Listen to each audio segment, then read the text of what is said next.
So my name is Kathy Strohmeyer Golden. I am Provost and Senior VP for Academic Affairs at Mississippi Valley State University, and I am the Executive Director for the National Conference of Black Political Scientists. Can you tell us a little bit about your personal background, specifically where you're from, what your home or family life was like when you were growing up? So I'm from a small place in North Louisiana, and the name of the village is Plain Dealing. So I grew up in a family, rural area. My parents, mother and father, were at one point did not have a high school education. My father completed 7th grade, but he was very bright. My mother finished high school when I was in junior high school. We were actually at the same school. So I had a pretty, I think, interesting life growing up. I grew up, as I said, in rural Louisiana. Segregation was alive and well. I experienced the burning of crosses by the Ku Klux Klan on our property. Our family lived in a little circle, my grandparents, aunts and uncles and stuff. My mother and father were very, I would say, activist oriented. My father, and I think this had a great impact on me. My father refused to work for white people. And he said because they were not very nice. And I also remember my father used to drink, but not a lot. But he would take on the local sheriff in the village, was feared by all black folk. But my father did not fear him, and they would fight almost every year. So, and then my maternal great grandmother was a sharecropper, but she did not take any stuff. So I come from a background of activism, people who believed in themselves, and very, very strong women. My grandmother, my great grandmother, even my mother. So I think that's where I get some of my feistiness from. Well, thank you. I was going to follow up and ask you, what do you think you inherited from your forebears, your mother, your father, and you just said your feistiness. Was there anything else? Yeah, my mother always stressed the importance of education. Even going for us, I have 4 siblings. Attending university was not an option. You had to. So you either did that or you got a job. And it was more than getting a job. You could not live in that house. You had to have your own place. So for me personally, I did not have a job. I had not planned to go to university. And probably 2 weeks before the start of school, I was out of options, so I had to go to school. So I enrolled in Southern University in Baton Rouge. My sister and brother were already there. And fortunately for me, which I never knew this, I took a placement exam. And from that exam, they decided I should be in the honors college. I never considered myself being, bright or just extra smart, so. Thank you. How were you introduced to the field of political science? Well, I would say informally by my mother, but formally, someone you know, Elsie Scott. When she was an undergrad student at Southern University, she worked for the Southern Voter Rights Project. And she comes from a very activist family. She was assigned to our village. And so she was a political science major. She lived with one of our neighbors. My oldest sister was working with her, and I eventually would keep the office open. So that's kind of how, in part. And then the other person actually from my village, Shelby Lewis, was in political science, and our families were very connected. So that's the kind of formal introduction. Thank you. So you mentioned that you attended Southern University. Can you tell us a little bit more about your undergrad experience, and then also tell us where you attended graduate school? Okay. So at Southern University, once I declared political science as a major, of course, we had some great professors, and Jewel Prestige was chair of the political science department. And of course, she knew something about my family because my brother was in political science and Shelby. And so she knew something about me. I was probably her most difficult student to control, but so that environment, and Shelby eventually was there teaching before I completed my undergrad, and at that time, Rhodesian chrome was coming into a port, Burnside, Louisiana. And so we, as students and faculty members, we used to go down and protest at the port because of the Rhodesian chrome, and you know about Rhodesia and stuff. And so we had that kind of activism. But also when the student protest in the 70s, where the 2 students were killed, I was in a part of that, as was Ricky Hill. I was a representative from my dorm, and so I was one of the people who was in the president's office when they tear gassed the place and sent the National Guard. And my mother suspected that I would be there. She told my brother, "Go find her." And so as I was exiting the building, my brother and I had an uncle who's the same age, and they were grabbing me by my shoulders. But yeah, so I grew up, you know, even on the campus, we were very active. Yeah, so. So tell me a little bit more about how you felt about that experience, being there during the tear gassing, and what led you to be an activist on campus. Well, I think a part of it was just a natural extension of my experiences at home and high school, also in high school. My high school class was when they really fully integrated the schools in my village. It was my high school class was a part of that. And so the powers that be had decided that they would have 2 campuses, and the smart campus and the dumb campus, more or less. That's how I view it. And so I and my youngest sister, who is deceased, were among the students that were selected to go to the smart campus. And my mother said absolutely not. And we were kept out of school for almost a year. Most of the black students, because our parents were protesting the way that they were creating the system, and so there you go. So it's you know, it's a part of my socialization, my experience. Thank you. And where did you attend graduate school? Well, I did my master's at Southern University. So I went to Southern as an undergrad in 1971. And by 1975, I had my master's and wrote a thesis. So, and then after that, I actually taught at Southern at the Baton Rouge campus for a year, Jewel Prestige. And then I taught at the Southern University Shreveport for probably about 5 years. And at that time, the University of Kentucky was really recruiting heavily in Louisiana. And I think there was a Southern University connection because I had a choice, the University of Kentucky or Purdue. I decided on Kentucky. And I didn't know at the time, but many of the people I had gone to undergrad school with or who were working at Southern were also at Kentucky.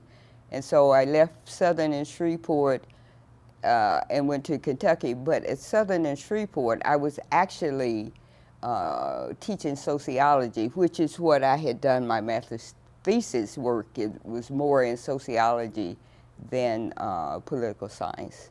because I had a Jewel Prestige, I had a National Science Foundation fellowship that she had applied for me, and just called me one day and said, "Oh, you have this fellowship." And so it was more balancing the requirements at that time. So I ended up doing most of my coursework in sociology. Wow, I didn't know that. But you did eventually go on to get your PhD in political Political science? science at the University of Kentucky, and so at Kentucky, my areas were international comparative and political socialization. Thank you. You spoke a little bit already about the socio-political climate while you were in school and as you were growing up.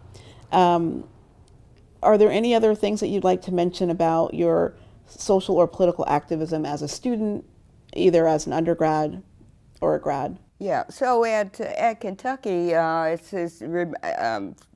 as was discussed this morning, the place was really not very welcoming, the political science department. In fact, I think I'm the first African American to get a PhD in political science from the University of Kentucky. And when I went there, all graduate students were assigned a space. You know, you had a cubicle, you had access to the copy room, where they didn't assign me any of that. I took me a space.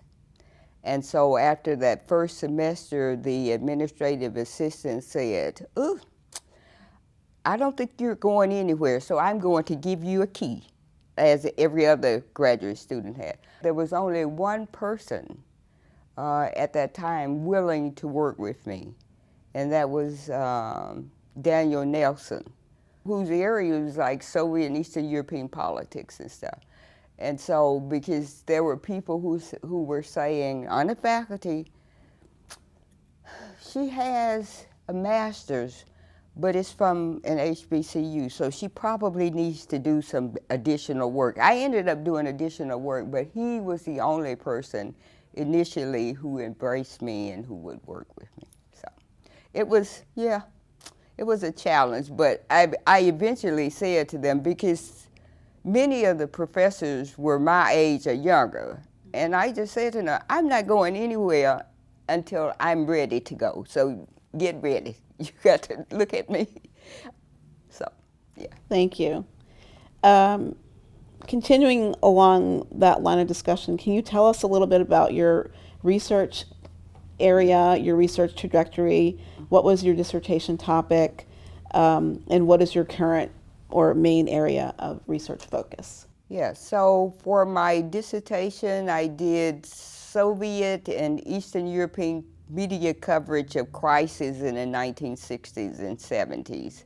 And so it took me to collect all the data, because I had to do a lot of transcribing and content analysis. After that, I did some work on ethnic conflict in post-communist systems, looking at things in the Eastern European countries, as well as inside of Russia, as well as, some of the outlying areas. So that's what I initially. So now, because for most of my career, I've been in administration, but I have managed to do some things. So right now I'm looking at doing some work on sex trafficking, especially in this Delta Corridor, where lots of human trafficking comes through that area, and people think it's under the radar because we're isolated and stuff. So that's, and then I dabble a little bit in doing some research on international education at historically Black colleges and universities, and I have a book chapter coming out soon on study abroad at HBCUs, at a rural, and using my campus as an example of how you can make this work. So. Wonderful, thank you. And can you tell us again what your title is as an administrator at your university? So provost, which is supposed to be second to the president. And then the chief academic officers. So it's senior vice president for academic affairs. So I have several assistant VPs under me. So institutional research falls up under my shop. The library, sponsored programs, the radio station, the TV station, University College, where we do first year experiences. We deal with developmental education, academic support services. The TRIO programs all fall under my shop, and of course all the academic programs. So. Wow, that's amazing. And thank you for all that work that you do. So we're going to shift gears just a bit, but you've already spoken about this earlier. What does it mean to you to be a Black political scientist? For me, in part, it's a role model for other African American, and particularly women, who are in the field or thinking about the field. It's also, for me, a way to demonstrate the wide range of diversity of interest within our community. For example, I may know maybe 3 African Americans who focused on studying Soviet and Eastern European politics, Condoleezza Rice being one of them.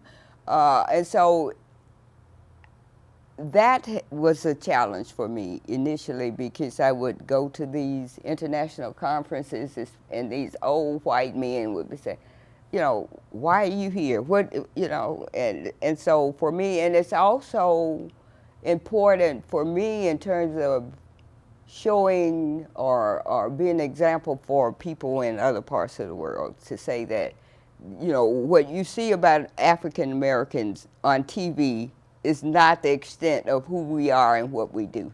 Yeah, so I think that and being a political scientist has really enabled me to get that message across in all the countries I've worked in. So I've worked in about 70, 75 countries. And so, and usually people are always asking, some want to have some discussion around American politics and popular culture and things. And so having a background in political science really has prepared me in a way that I can speak to them in a way that they understand the nature of politics in this country. So, and from a different perspective. Mm-hmm. So you mentioned that you've worked in over 70 countries. Can you expand on that a little bit and maybe share with us one highlight of your career? Oh, it's amazing. Most of the work I've done is, interestingly, has not been in political science per se, but it has been in STEM fields, doing projects around agriculture, biology, chemistry, environmental science, those kinds of things. But it's an opportunity, because for me, I tell people, it doesn't matter your discipline. There's some politics in all of it, even if you just consider the policies that guide those areas. So I've done that kind. I did one project that was more political sciencey, was training young Kazakh lawyers around civil rights issues.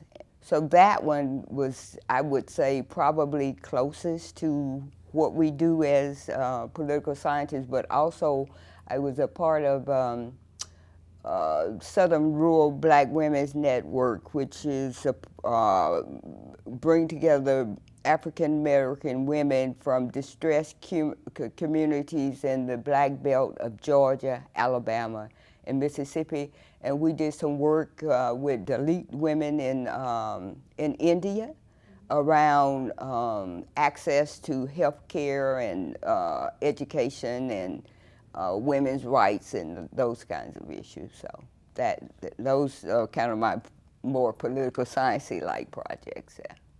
Wonderful, thank you. You have alluded to this earlier, but is there anything else you'd like to say about any particular challenges you may have faced throughout your career, either possibly due to your race or your gender or your chosen field of study? So I think probably the challenges were more on the international side. We talk about the International Studies Association here in the U.S. And when I was going, it was heavily dominated by males who did not look like the males that I grew up with. And so they were always, it was like you were never really fully accepted as a serious scholar. So that was one thing. And then with APSA, it's amazing.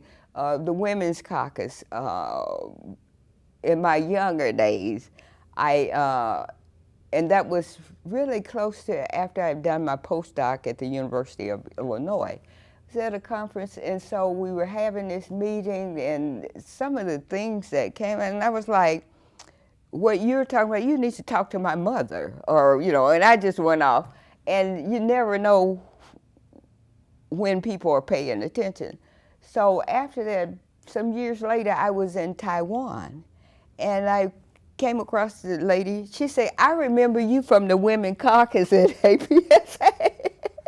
So I think that was a challenge. I think for me, sometimes in those gatherings, our white sisters really could not connect to our reality, and trying to get them to see that, your reality is a little different from mine, maybe a lot different from mine, and we have to find some middle ground. So that, and then within, say, at the administrative kind of level, now, African American men can be very sexist.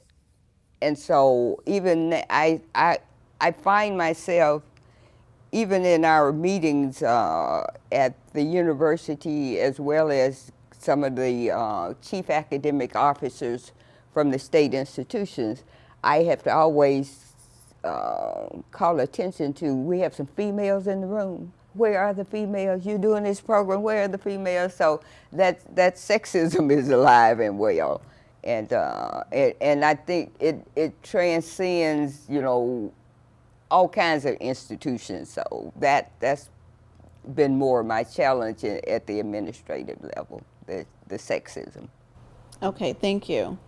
In addition to existing diversity, equity, and inclusion programming, what is your advice to associations like your association, NCOPES, or like APSA on how best to support Black scholars in the profession as they approach milestones in their careers? So I think there are a number of ways, and what I think about most often is,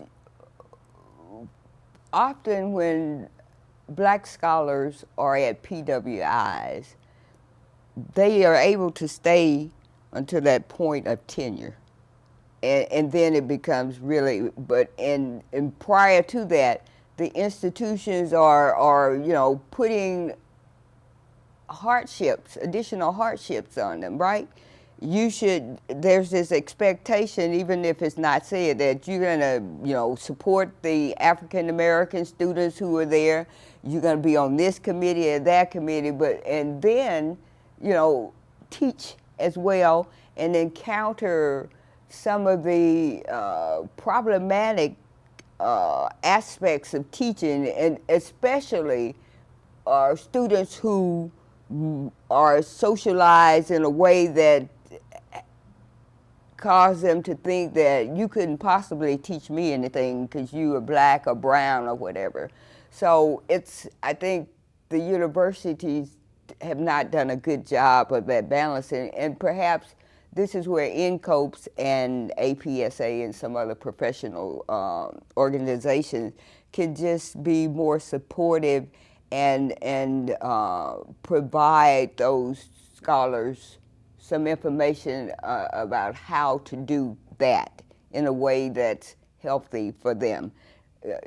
you can't mentor every black student on the campus. Not all of the black students would relate to you anyway, you know, so you shouldn't feel guilty about that.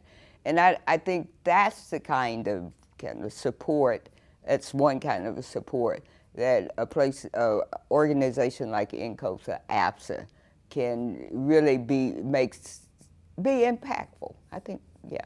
So. Thank you. And then, in your view, what steps are necessary in order to further diversify the discipline and to make it more equitable and welcoming for scholars of color? I think one of the main things is to recognize the scholarship that is produced is credible, and it contributes to the discipline, and sometimes can even in paradigm shifts. What has bothered me a lot in terms of political science and black and brown people is that other people can study us and write about us, and their scholarship is accepted and promoted, but our scholarship about ourselves does not receive the same kind of audience, and it's not evaluated in the same way. And so that really bothers me. And I think that's one thing we have to work on is that, you know, I've lived the experience, but I'm doing this scientific research, except, you know, I'm following all the research protocols, but still my work is not valued in the same way. And so shifting gears a little bit, and we're almost near the end of the interview, you have held a number of important leadership positions in the profession, including as a former APSA council member, as a former president of NCOPS, and currently as the executive director of NCOPS. What, in your view, makes a good leader? So for me, and even in my job now, for me, good leadership means you're willing to give people an opportunity to succeed or fail. If they don't succeed, then I think a good leader would be one to say, look, this is not really good for you, or, you know, maybe this is not your cup of tea. Let's see if we can think about some other ways and some other things that you can do that is more suited for your skill set and your personality. Good leaders don't micromanage. Good leaders surround themselves with people who make them look good, and they are not insecure in that. And I always say I selected my associate VP because of the skills that she has, and I trust her. We don't agree on everything, but we make a good team because I trust her to do what I know she can do. And I lean on her and she leans on me. So that's my idea. If you're a leader and you have to direct and tell people everything to do, you don't need them. Why, you know, that serves no purpose, and you're stressing yourself out some more. So for me, leadership means recognizing your strengths and weaknesses and surrounding yourself with people who complement and who have those skills that you need to, you know, to be successful, and to be secure enough in yourself to embrace those people. That's very important. Yeah. Excellent, thank you. And do you have any advice for junior scholars coming up in the profession who may be seeking leadership positions or maybe wanting to advance their careers? So I think for me, the one key piece of advice would be know your skill set, know which positions you're suited for, and then even if you have aspirations of being, say, a department chair, God forbid, a dean or whatever, make sure you have relationships, good relationships with people who have been in those positions or in those positions, and then seek as many opportunities as possible to engage in different types of leadership training and development. I just flew by the seat of my pants. But I wouldn't advise that for everyone. Well, it looks like it worked out quite well for you. So, the last question is just a question, an opportunity for you. Do you have anything else that you'd like to share with us? No, I think I guess my little nugget would be especially for junior faculty members and graduate students, believe in yourself and do what you need to do to be successful.